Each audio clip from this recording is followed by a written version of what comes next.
જય શ્રી રામ. જણાવો કે કોણ કોણ જૂનાગઢની પરિક્રમા કરવા જવાના છે?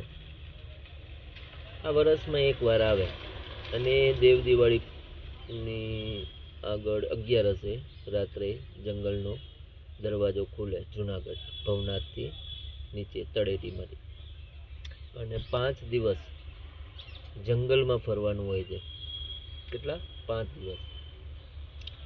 અને જે એમાં જે આનંદ મળે છે, આખા વર્ષ તો તમારો થાક ઉતરી જાય, એ તો 100% છે.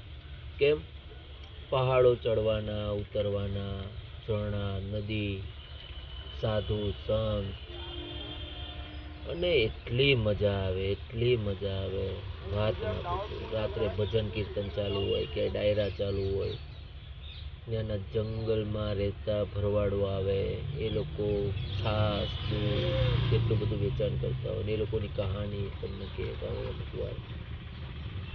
અને એમના નાના નાના બાળકોને તમે પૂછો કે ભાઈ તમે વાઘ જોયેલો? કે અમારા ઘરની આગળ જ બેઠા હોય ઘણી વાર તો આવી. હા, જેમ કે માની લો કે આપણે અહીંયા કેમ કૂતરા, એવી રીતે એ લોકોને કોઈ બીક જ નહીં, પણ જીવન એકદમ બહુ. પણ જૂનાગઢની પરિક્રમા હું એવું માનું છું કે બધાએ એક વાર તો કરવી જ જોઈએ. કેમ કે તમે એક વાર કરશો ને એટલે તમે દર વર્ષે જાશો, એ 100% છે. કેમ કે તમને આખું વર્ષ તમે મહેનત કરો, કંઈ પણ કામ કરો, કે બિઝનેસ કરો, કે નોકરી કરો, ગમે તે, પણ આ જે જગ્યાએ જવામાં જે તમને આનંદ મળશે, તમે એકવાર ટ્રાય કરો.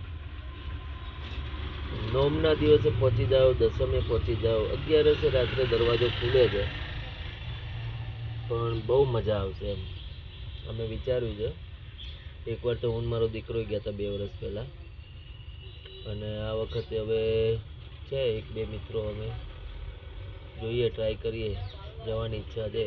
અને કોઈને અમારી સાથે આવવાની ઈચ્છા હોય તો પાક્કું 100% જણાવજો.